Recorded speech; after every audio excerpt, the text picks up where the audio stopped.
കഴിഞ്ഞ ദിവസം പൊള്ളാച്ചിയിലെ വാൽപ്പാറയുണ്ടായ വാഹനാപകടത്തിൽ നമ്മുടെ നാട്ടിലെ ഒരുപാട് ജീവനുകൾ പൊലിഞ്ഞു. അതിൽ ഡ്രൈവർ ഒരു 21 വയസ്സുകാരൻ എന്നാണ് അറിയാൻ കഴിഞ്ഞത്. ഈ 21 വയസ്സുകാരൻ ഡ്രൈവറുടെ ഒരു പരിചയമില്ലായ്മ അല്ലെങ്കിൽ പക്വത ഇല്ലായ്മ ആയിരിക്കാം ഈ അപകടത്തിലേക്ക് നയിച്ചതെന്ന് ചിലരൊക്കെ അഭിപ്രായപ്പെടുന്നുണ്ട്. അവർ പറയുന്നത് ഒരു 18-19 വയസ്സിലൊക്കെ ആയിരിക്കാം ഈ 21 വയസ്സുകാരൻ ലൈസൻസ് എടുത്തിട്ടുള്ളത്. അപ്പോൾ എക്സ്പീരിയൻസ് എന്ന് പറയുന്നത് വെറും 2 വർഷത്തിന് താഴെ ഉള്ളൂ. അത് ഈ ഹെവി വാഹനത്തിൽ കയറിയിട്ട് എത്ര കാലമായെന്ന് നമുക്ക് പറയാൻ പറ്റത്തില്ല. എല്ലാവരും അഭിപ്രായപ്പെടുന്നതെന്ന് പറഞ്ഞാൽ ഒരു 25 വയസ്സിന് ശേഷം ഒരു 5-6 വർഷമെങ്കിലും എക്സ്പീരിയൻസ് ഉണ്ടായിട്ട് വേണം, ഈ ചെറിയ വാഹനങ്ങൾ ഓടിച്ച് എക്സ്പീരിയൻസ് ഉണ്ടായതിന് ശേഷം വേണം ഈ വലിയ വാഹനങ്ങൾ ഓടിക്കാനുള്ള ലൈസൻസ് കൊടുക്കേണ്ടത്. കാരണം ഇപ്പോൾ കൊച്ചു ചെറുപ്പക്കാരാകുമ്പോൾ ഈ ബൈക്കിലൊക്കെ പാഞ്ഞു പോകുന്നില്ലേ പിള്ളേർ, ആ ഒരു മൂഡിലായിരിക്കും അവർ ഈ വലിയ വാഹനവും കൈകാര്യം ചെയ്യുന്നത്. അതിലുള്ള യാത്രക്കാരെക്കുറിച്ച്, അവരുടെ ജീവനെക്കുറിച്ച് ഈ ചെറുപ്പക്കാരായ പിള്ളേർക്ക് ചിലപ്പോൾ ഒരു ബോധം ഉണ്ടാവണമെന്നില്ല. അപ്പോൾ ഒരു പക്വതയൊക്കെ വരുമ്പോൾ അതിനെക്കുറിച്ചുള്ളൊരു ചിന്താഗതി, ഒരു ബോധമൊക്കെ ഉണ്ടാവും. അപ്പോൾ ആ രീതിയിലായിരിക്കും വാഹനം ഓടിക്കുന്നത്.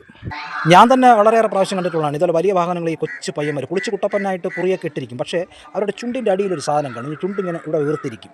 എന്താണ് ഐറ്റം എന്ന് നിങ്ങൾക്ക് മനസ്സിലായില്ല. അതുമൊക്കെ വെച്ച് പിന്നെ വേറെയും നാക്കിൻ്റെ അടിയിൽ വല്ല സാധനം വെച്ചിട്ടുണ്ടോയെന്ന് അറിയില്ല. എല്ലാവരും അല്ല കേട്ടോ, റെയറായിട്ടുള്ള ചില ചെറുപ്പക്കാർ, പിള്ളേർ ഇങ്ങനെ പോകുന്നത് ഞാൻ തന്നെ കണ്ടിട്ടുണ്ട്. അങ്ങനെയുള്ള വണ്ടികളിൽ യാത്ര ചെയ്യാനുള്ള ഒരു ഗതികേടും എനിക്കുണ്ടായിട്ടുണ്ട്.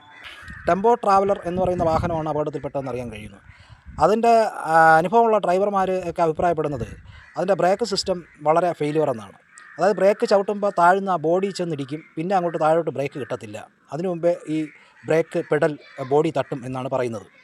ഞാനൊരു മിമിക്രിക്കാരനാണ്. അപ്പോൾ പണ്ട് നമ്മുടെയൊക്കെ ചെറുപ്പകാലത്ത് ഇതുപോലെ മിമിക്രി ട്രൂപ്പുകളെല്ലാം മിക്കവാറും ട്രാവലർ വണ്ടികളാണ് ഉപയോഗിച്ചിരുന്നത്. ആദ്യമായിട്ട് നമ്മൾ ട്രാവലർ എടുക്കുന്നതെന്ന് പറഞ്ഞാൽ നമ്മുടെ അബീക്കയാണ്.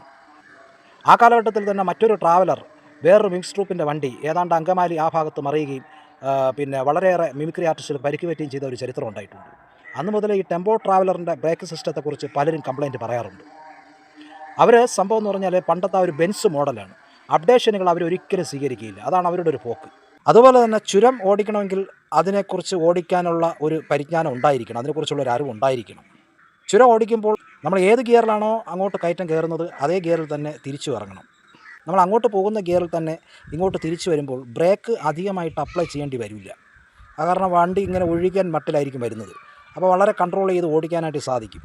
ഇപ്പോൾ ഈ വണ്ടി വെട്ടി ഓടിച്ചപ്പോഴാണ് മറിഞ്ഞതെന്നാണ് പറയപ്പെടുന്നത്. അപ്പോൾ സംഭവം ടോപ്പ് ഗിയർ അല്ലെങ്കിൽ പോലും നല്ല സ്പീഡിലാണ് ഈ വാഹനം വന്നിരിക്കുന്നത്. അതുകൊണ്ടാണ് വെട്ടി ഓടിച്ചപ്പോൾ തെന്നി മാറി കൊക്കയിലേക്ക് മറിയാനുണ്ടായ സാഹചര്യം ഉണ്ടായത്. അപ്പോൾ ഇതുപോലുള്ള ചുരം കയറുന്ന യാത്രയ്ക്കും ദൂരയാത്രയ്ക്കും നിങ്ങൾ എപ്പോഴും ഓർക്കുക, വളരെ പക്വതയും അറിവുമുള്ള ഡ്രൈവർമാരെ